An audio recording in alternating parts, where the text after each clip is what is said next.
welcome to Trail in a Box. I thought I'd spend a few minutes this morning and tell you about all of the equipment that we have in the Trail in a Box. So if you want to build a trail, where do you start? Well, the first place to start is to mark your trail corridor, the potential trail. We do that with these very bright orange flags, and you pin flag periodically along the trail corridor.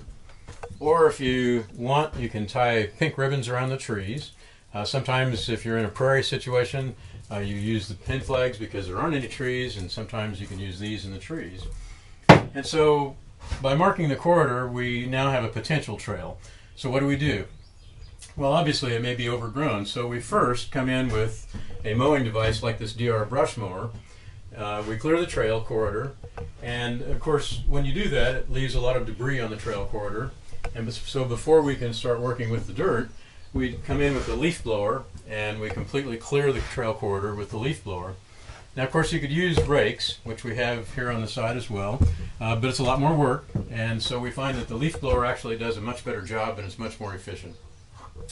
So now we have a clear corridor. What do we do next? Well, it's time to work with dirt. And the dirt working tools are in this lower part of the trailer. This tool is called a Pulaski. It's a U.S. Forest Service firefighting tool, and it's very sharp. It has an axe blade on one side and an adze on the other side. And this is actually our workhorse tool.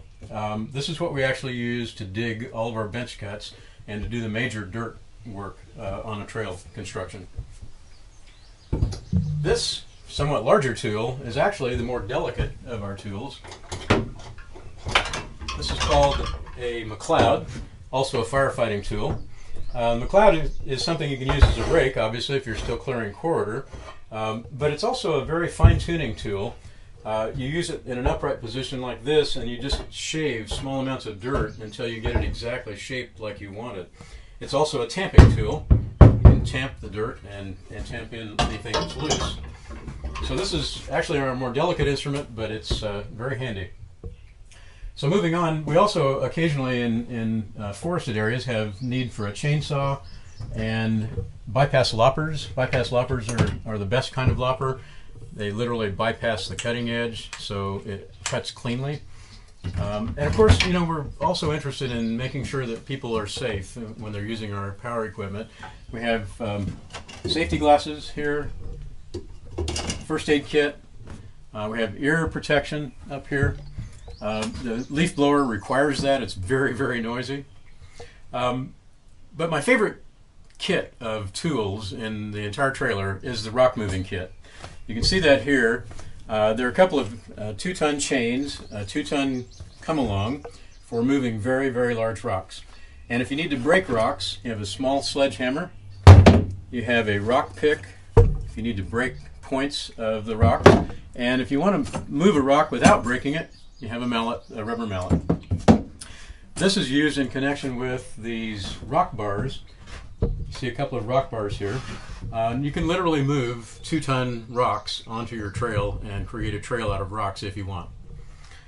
So we also have some equipment. As you're finishing the trail, you may want to install a kiosk or signage, and so you may need to dig some holes for posts, and so the shovel and the post hole digger are useful for that. Of course, everybody's used a string trimmer before. This is sometimes handy when we're clearing initial corridor. We outfit this with a brush blade so you can cut small brush with it. But those are the basic tools we have. And so when you finally get the trail finished, we have to turn to maintenance. And again, the string trimmer comes in handy for maintaining, for trimming some annuals. But we highly recommend using herbicides. Roundup or the glyphosate is the chemical that we recommend. It has no residual. It only kills a green growing plant, and so it's really a good chemical to use. We also recommend it for an efficiency reason.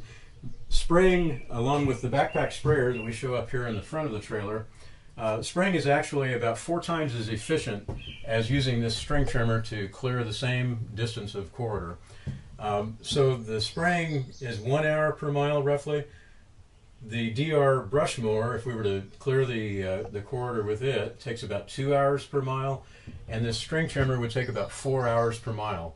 So you have a great efficiency gain by using herbicides and spraying.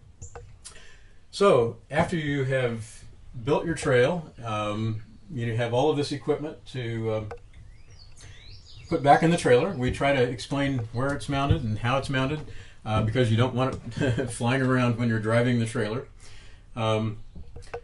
So we hope that all of the tools that you need and the equipment one would need to build a trail is right here. And so if you're interested in building a trail, we hope you'll contact us and check out our website at kansastrailscouncil.org.